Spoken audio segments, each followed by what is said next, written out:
Okay, so now that our database table for our users is created, we want to actually be able to connect to our database.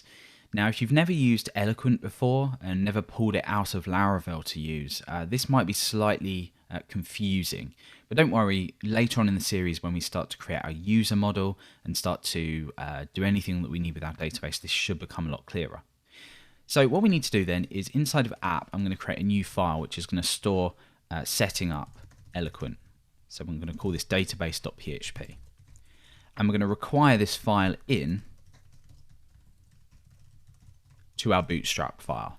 Now you don't have to create a new file for this, you could include it in here, but it just keeps it a little bit separate so it's a little bit easier to work with.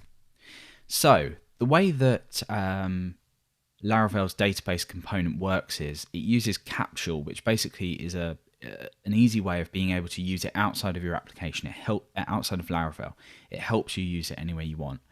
So this is namespaced. So we're going to import this namespace first of all. And Laravel components are under the name of Illuminate. So that's the vendor namespace. Then it's under database, Capsule, and manager. But we don't want to use the name manager. So what we can actually do is name this Capsule if we want. So we're naming manager as Capsule. So now we want to say Capsule equals a new Capsule instance. And now we need to add our database connection. And remember, all of these database connection settings are coming from our configuration. So we can start to use the configuration that we've created now. So all we do to do this is say Capsule add connection. We pass in an array here of all of the different things that we need to provide. So inside of here, let's define these. So it's the driver. And I'm just going to set these to empty strings for now. We'll pop over our configuration in a minute. We have a host. We have the database name, which we already know. We have our username and our password. We have our character encoding, our collation, and a prefix if we want to use one.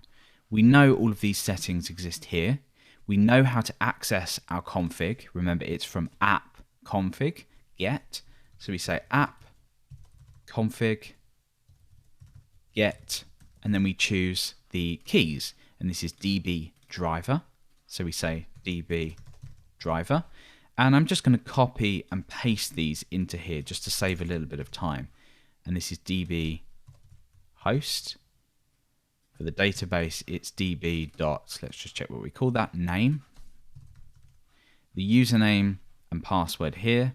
So we just say db dot username and db dot password. And the charset, collation, and prefix. So let's just say db.charset collation and prefix.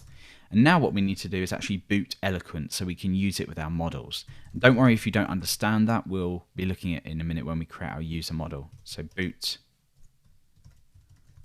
Eloquent. And that is it.